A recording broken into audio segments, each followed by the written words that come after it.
Imagine being part of one of the most documented families in the world, only to have your presence quietly erased. Meghan Markle, once celebrated as a modern addition to the British royal family, now finds herself omitted from official records. What led to this silent removal? When Meghan Markle first entered the royal fold, she was hailed as a breath of fresh air. A self-made woman, an actress, and a philanthropist who didn't just bring glamour, she brought global relevance. Her engagement to Prince Harry wasn't just a love story. It was marketed as a progressive turning point for the monarchy. Millions tuned in to witness their wedding. The world watched a royal couple that looked different, acted different, and promised something new. Meghan wasn't just another duchess, she was a symbol of change. But change, as history has shown, often comes with resistance. And in the royal household, resistance has always had a long memory. Behind the gates of Buckingham Palace lies one of the monarchy's most sacred institutions, the Royal Archive. It's not just a dusty vault of documents. It's the curated memory of the House of Windsor. Who gets included in that archive is not random, it's a powerful statement. It defines who matters, who belongs, and who history is supposed to remember. Meghan was once there, listed, archived, named. But recently, sharp-eyed observers noticed something chilling. Mentions of her, official references, and even digital records began vanishing. As quietly as she was welcomed, she's now being erased. And this isn't some baseless rumor. Reports confirmed that multiple official websites tied to the monarchy removed, redacted, or altered mentions of the Duchess of Sussex. The media caught wind of it fast. Headlines questioned the monarchy's motives. Social media exploded in confusion, anger, and speculation. Was this petty retaliation? A bureaucratic update? Or something far deeper and more symbolic? Royal experts weighed in, but the answers remained evasive. One thing, however, was clear. For a monarchy obsessed with legacy, archival records are more than just documents, they're instruments of control. To be removed from those records is to be declared irrelevant in royal history. And for Meghan Markle, a woman who challenged the institution's centuries-old rules, that message could not be louder. But as with everything involving the royal family, nothing happens without reason. Whispers of internal meetings, private votes, and palace tensions suggest that Meghan's erasure wasn't spontaneous, it was orchestrated. A decision made not in front of cameras, but behind mahogany doors, in candlelit rooms where power clings to silence. What could drive an institution to deliberately remove one of its most recognizable figures from its official history? To understand this unprecedented move, we must delve into the events that led to Meghan's inclusion and subsequent exclusion from royal records.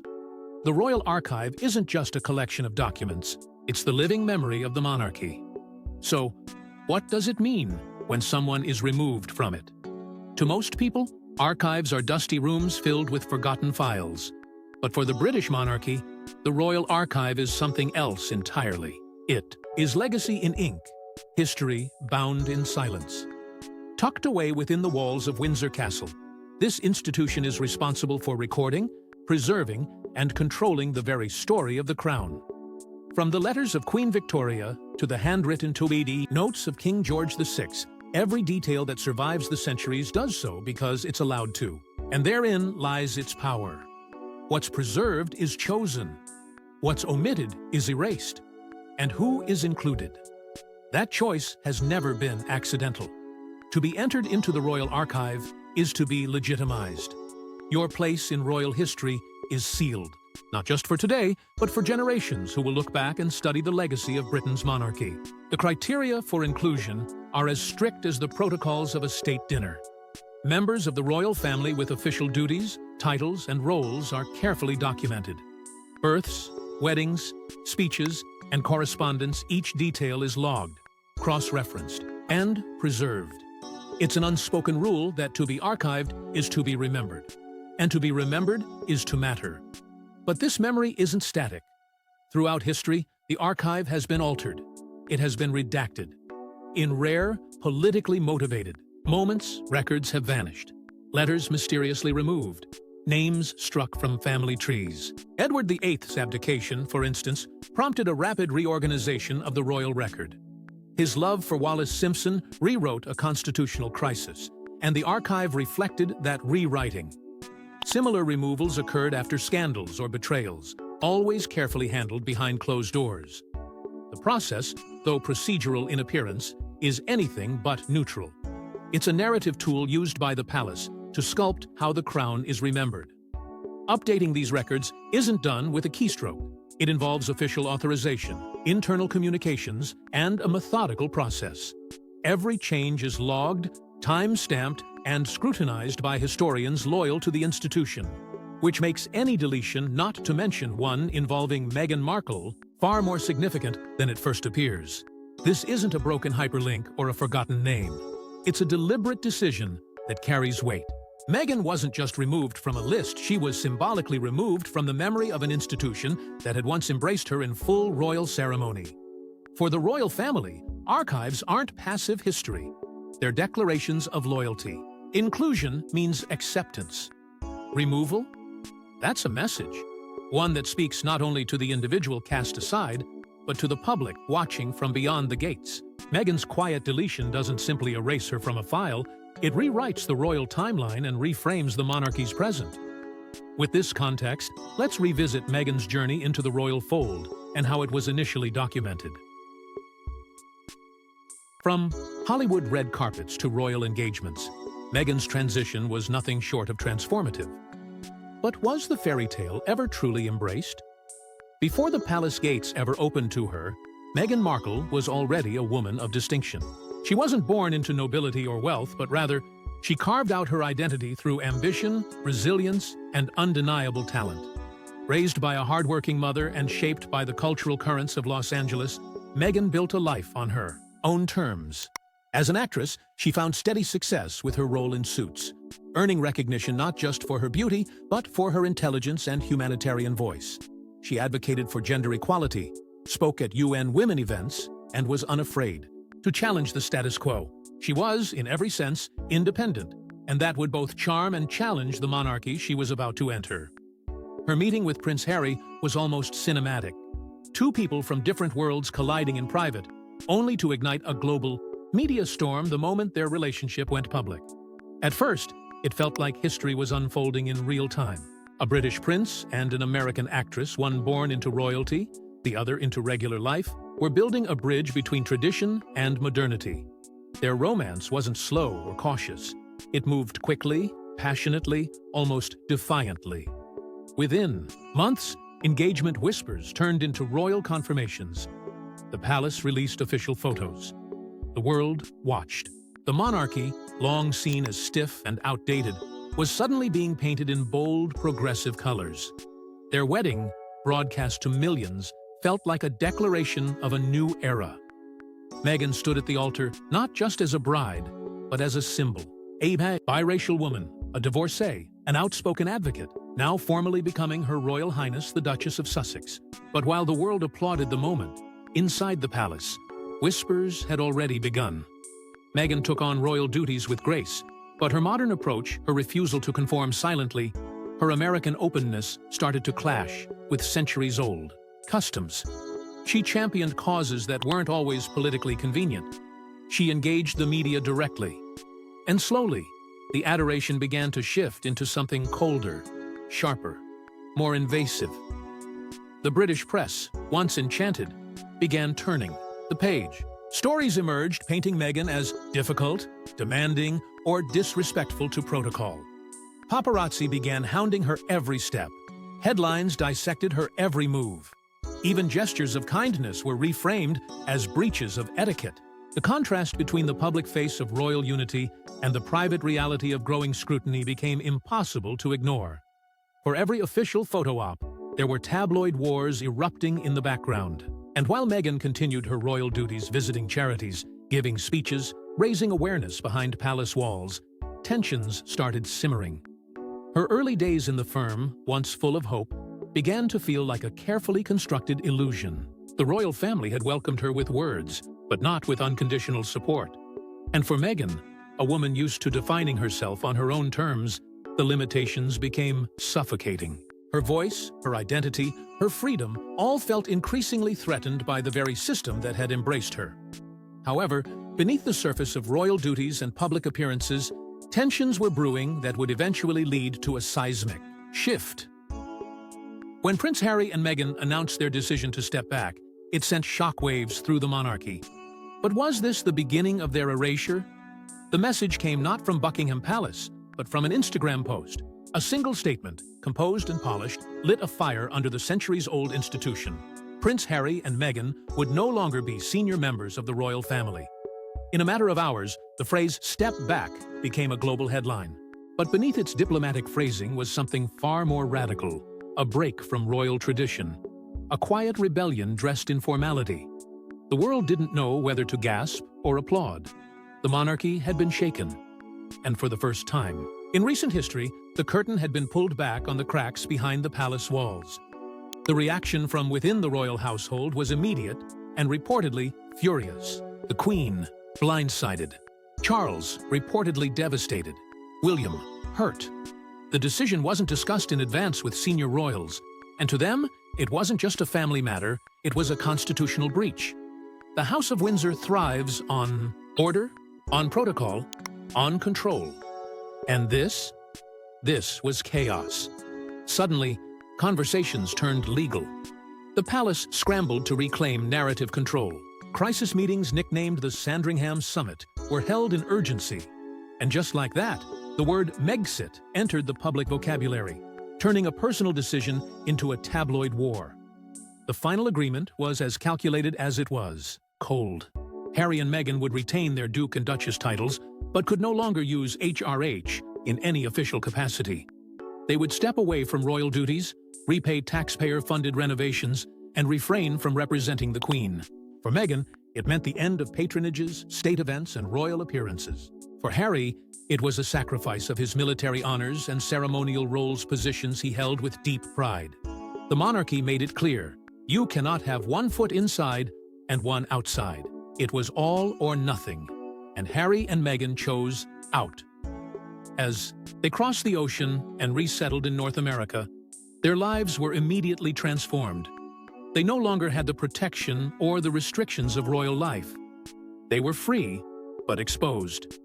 Meghan returned to creative projects. Harry began work with mental health and veterans organizations. Together, they inked deals with Netflix and Spotify. But if the palace thought this new chapter would be quiet, they were wrong. The couple didn't just leave, they began to speak. In interviews and statements, they shared the unfiltered reality of royal life. Racism, isolation, mental health struggles.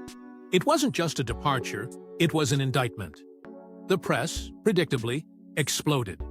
British tabloids painted them as traitors, attention seekers, and hypocrites. American media, on the other hand, embraced their candor and resilience. Meghan became a lightning rod admired by millions, loathed by critics. And Harry? He was the prince who walked away, whose love had rewritten centuries of royal tradition. The public watched, divided. But beneath the noise, something else began to shift. Something not loud, but deliberate, because while the world adjusted to their new roles, subtle changes within royal records hinted at a deeper estrangement. A clandestine decision within palace walls determined Meghan's fate in royal history. What was this secret vote, and who cast it? Whispers began to circulate long before anyone saw the consequences. Meghan Markle's name, once etched into the ceremonial identity of the crown, was being quietly questioned behind closed doors. According to palace insiders, a confidential series of discussions began shortly after the Sussexes' departure, conversations not logged in official minutes, not addressed in public briefings, and certainly not shared with the press. The topic? Whether Meghan should remain a part of the monarchy's official legacy. It wasn't about her titles. It wasn't about her popularity. It was about something far more permanent, her place in history. Sources close to the palace allege that a select group of senior royal aides, archivists, and even family members convened in what would become a series of informal yet highly consequential meetings.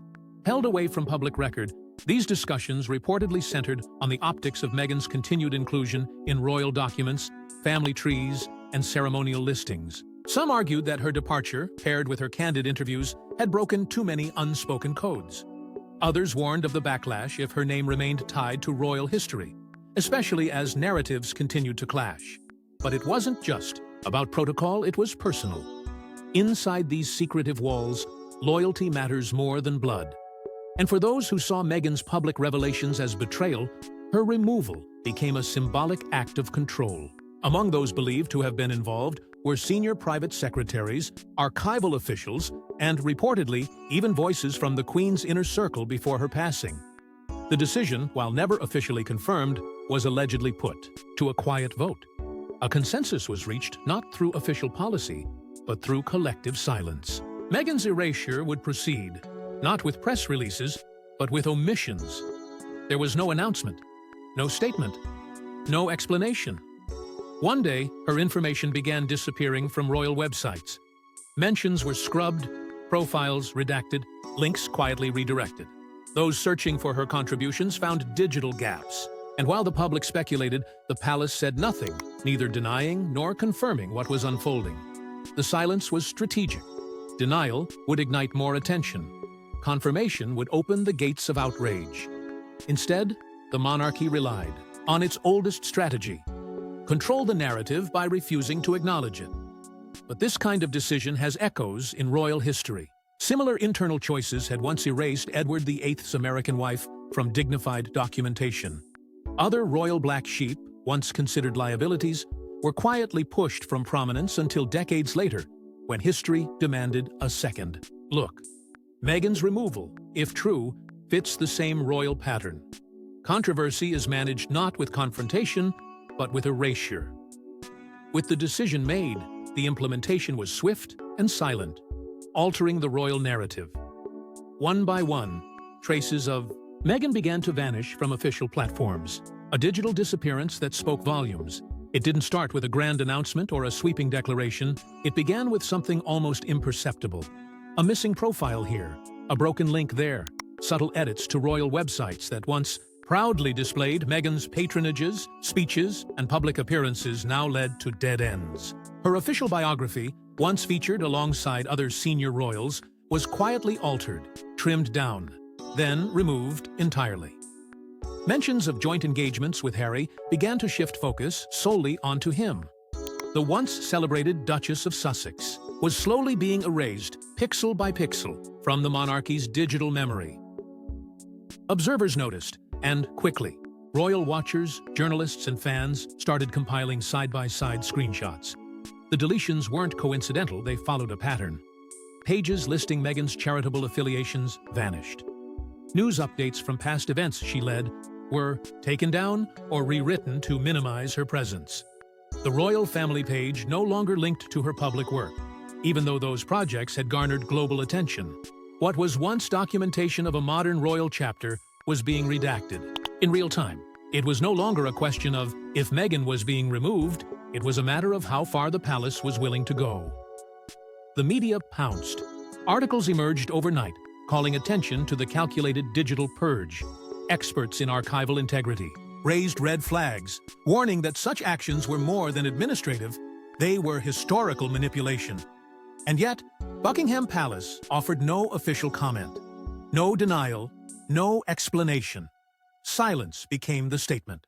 That absence of transparency only fueled speculation, giving rise to a chilling realization. Meghan's erasure wasn't a byproduct of negligence. It was policy in practice. Comparisons were made to other royal figures who had, for various reasons, fallen out of favor. Some were rehabilitated by time. Others remained ghosts within the archive, their contributions acknowledged only in whispers. But Meghan's case felt different.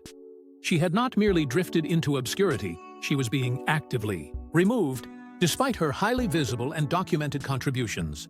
And that kind of erasure in today's digital world feels like exile without chains.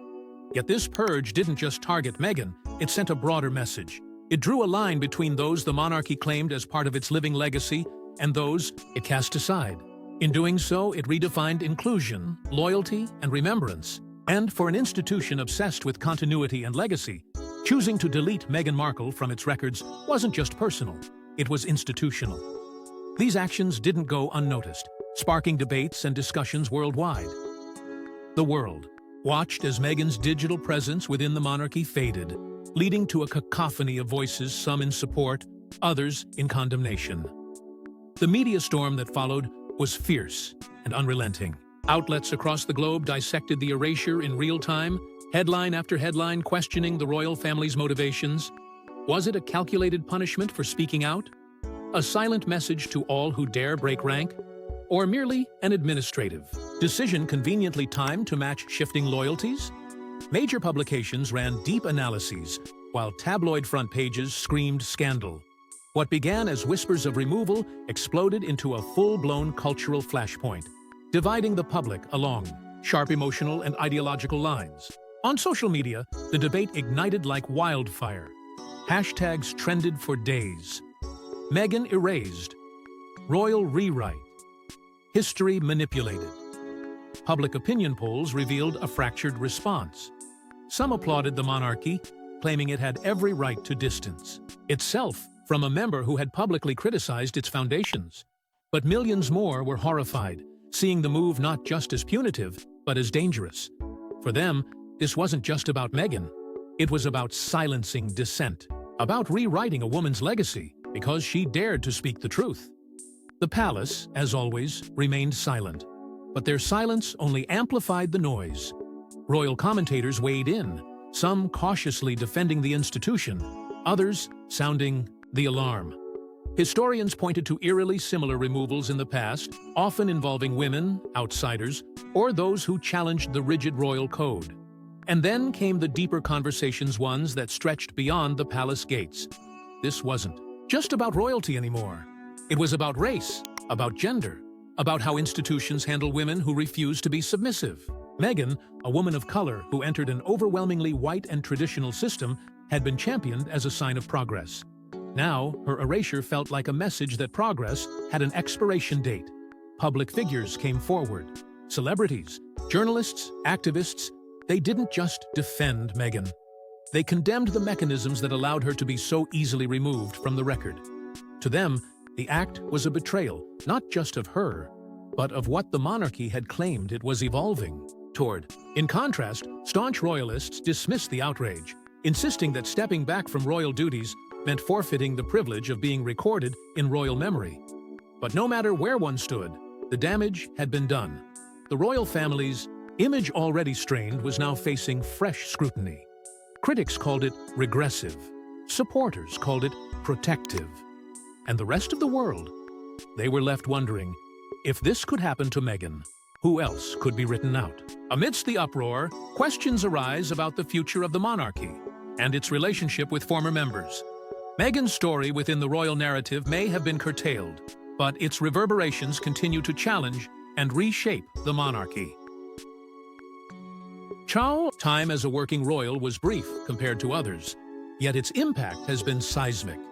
Meghan's presence forced conversations the monarchy had long avoided about race, representation, identity, and the limits of tradition.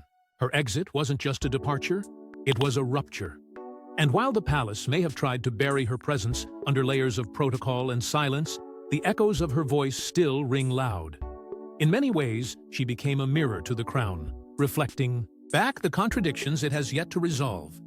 And in doing so, she carved her own legacy, one that exists outside the palace gates, yet speaks directly to its soul. Since stepping away, Meghan and Harry have remained far from silent. Together, they've built a platform rooted in service, storytelling, and social impact. Through their Archewell Foundation, they've championed mental health awareness, women's rights, and community resilience. Meghan, in particular, has emerged as a powerful speaker and advocate, using her lived experience to address systems of exclusion and silence. Their projects are not just acts of personal growth, they're acts of public defiance. Each appearance, each initiative, is a reminder that royalty, as it's been defined for centuries, is being challenged by those who once wore its titles. Inside the palace, the aftershocks are undeniable. Younger royals now tread more carefully. The language of inclusion is spoken more often, but whether it's practiced is still up for debate. Quiet discussions about transparency, archival access, and modern relevance are happening behind velvet curtains.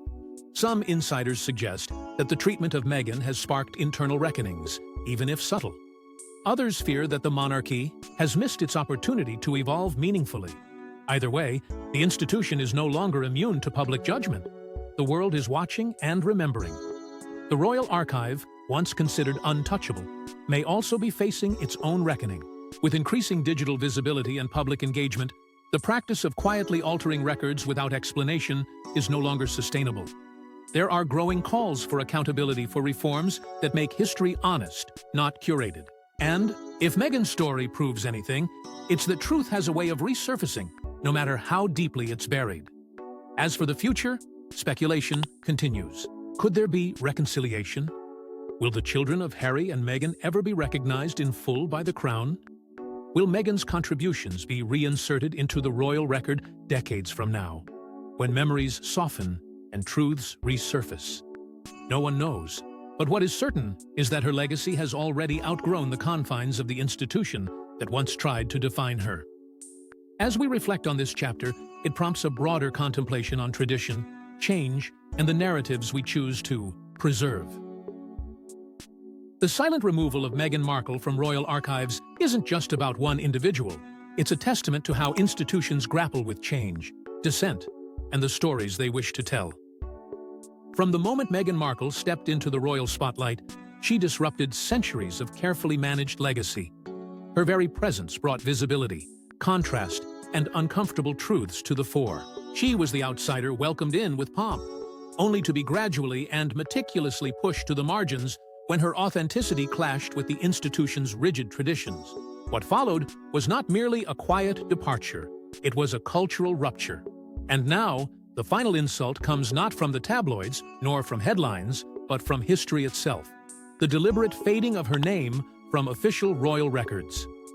This erasure is not a simple edit, it's a rewriting of royal memory. Archives are not neutral repositories. They are curated, constructed, and weaponized. What is kept signals importance. What is removed signals rejection.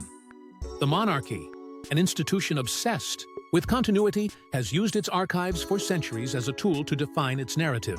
By redacting Meghan's contributions, they aren't just turning the page, they're tearing it out. In doing so, they hope to preserve the illusion of unshaken dignity. But the act itself has exposed a deeper truth. When tradition is threatened by truth, tradition doesn't evolve, it erases. Yet, we now live in a time where secrets don't stay buried. Public scrutiny is relentless, global, and unforgiving. Institutions that once operated in silence are now forced to answer to millions of voices, questioning every decision, every omission, every contradiction. Meghan's story has become a lens through which the public views the monarchy not as a fairy tale, but as a flawed, aging system struggling to adapt. And while the institution may try to maintain control by curating its past, it cannot control how the world sees its present. The internet remembers, the people remember, and the truth always finds its way back into the narrative. The struggle between modernity and monarchy is not new, but Meghan Markle's case has made it personal. It's no longer about abstract duty versus progress. It's about real people, real pain, and real consequences. Her erasure isn't just about protecting tradition. It's about punishing dissent. But in punishing her, the monarchy has revealed more about itself than it intended. It showed the world what it fears. Not scandal, but evolution. Not disgrace, but exposure. Not loss of power, but loss of control over the story. So now, the question remains. What kind of history will be written in the decades to come? One dictated from gilded corridors? Or one shaped by those who dared to challenge them? Meghan's name may be missing from a digital registry, but it echoes in every debate, every documentary, every demand for justice. Her absence speaks louder than presence ever could. History is often written by those in power, but it's remembered by those who question it. Thanks for watching.